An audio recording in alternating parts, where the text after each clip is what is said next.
You are a happy person. You're enthusiastic about life. Yet, there's this little nagging feeling that something is missing. At that point in my life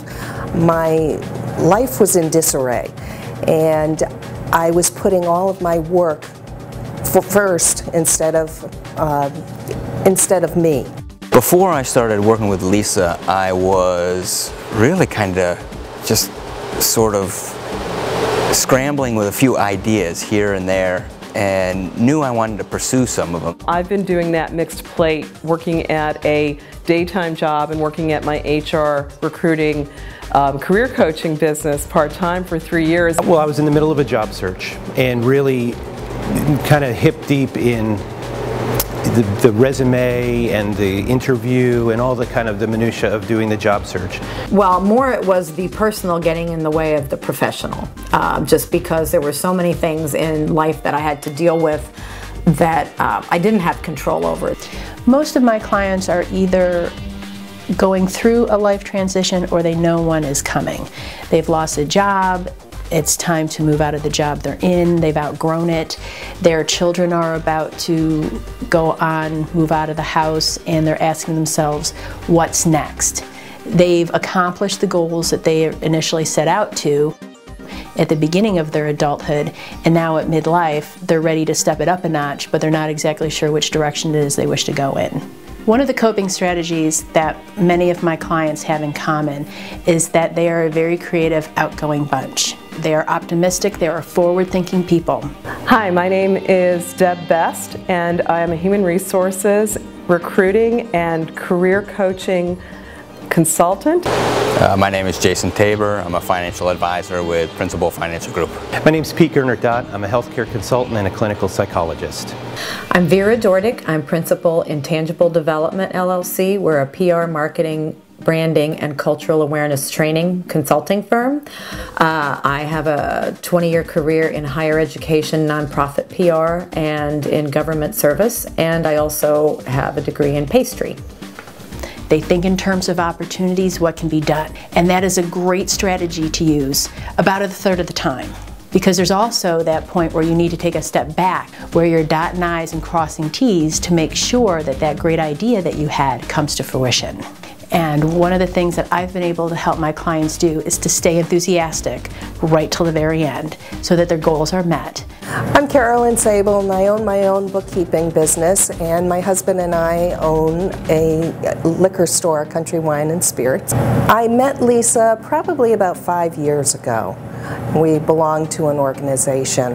I had to learn to prioritize myself, and through Lisa's workbook, she just guided me through the journey, and it was a perfect match for me. Lisa was there the whole time and totally focused, totally in the zone. I mean, I had some amazing transformational conversations with her where she just gets right to the point. She knows who I am, she sees me, and she basically does not cut any corners. And I'm not the most organized person in the world, and what Lisa did was help me identify my strengths and weaknesses. I think that's very hard for people to ask for help in general, especially when you're used to being active and professionally active and confident. Nobody, I think we're better about it these days in that we do ask for help. It takes a lot of courage to do this work. The key is that we start off slowly and we build trust and we build rapport. And my client knows that I have been there, done that. I am not going to leave them hanging, and we will get there. There is that place of peace. There is that place where they can really enjoy whatever it is they're doing. I feel more at peace with myself now, and I'm able to tell people what I want and what my needs are. And I've never been able to do that before. I've always put everybody else first, and now I'm putting myself first, and it feels really good. And I can attribute that to a lot of it to Lisa. And Lisa's been the coach for me, beckoning me, saying, come on, you can do it, jump over the line. And she's really actually been holding me accountable, saying, okay, when's the date you're going to jump? October 1st, 2012. And actually, you know, being the overachiever that I tend to be, I did it 3 months early, and I'm happy to say that I've jumped full-time into my business as of July 2012, and I owe a lot of that to Lisa.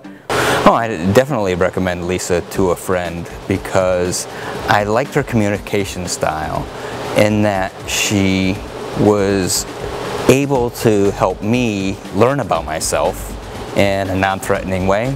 As a clinical psychologist, I'm well aware of the importance of insight and self-awareness and these tools of analysis. But what is the key at the end is in really changing people's behavior is tying that to action steps. What are you going to use? How are you going to use this information tomorrow? And I've found that she applies the same techniques that I do in bringing the theoretical into the practical. I have recommended Lisa to a number of people, and I certainly would. Benefits I've derived from using Lisa have been dealing with others more effectively, taking into account their communication and styles of negotiation, sorting out what's important professionally, and what needs, just prioritizing a little bit better, and then figuring out what I need to do when I need to do it more effectively than I was doing before. If you are ready to live joyfully ever after, please call the number below. We will set up an appointment where we can discover if the right fit is the right fit for you.